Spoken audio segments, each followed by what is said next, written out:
అందరికీ Ram Ram friends. Mummy అయితే 5కే లేపేసింది ఇంట్లో పూజ ఉందని.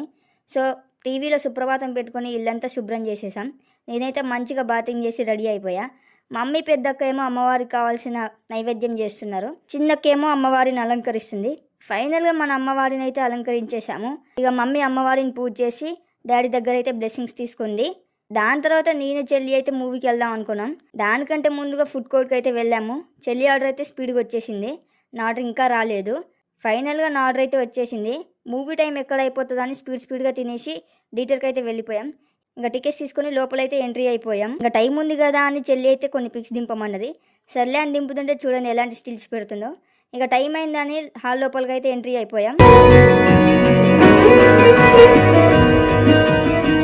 కానీ కొంచెం తప్పు నా వైపు ఉంది. తప్పు మొత్తం నీ వైపు ఉన్నా కూడా నేను నీ వైపే ఉండేవాడిని. ఫస్ట్ హాఫ్ అయితే చాలా ఫన్నీగా ఉంది. ఇక స్నాక్స్ తీసుకొని మళ్ళీ హాల్లోకి అయితే ఎంట్రీ అయిపోయాం. మూవీ అయితే చాలా బాగుంది. మన సూర్య సార్ అయితే చాలా జెంటిల్గా యాక్ట్ చేశారు. Simply super. ఇక ఇంటికి అయితే రిటర్న్ అయిపోతున్నాం. ఉంటాను మరి. హ్యాపీగా.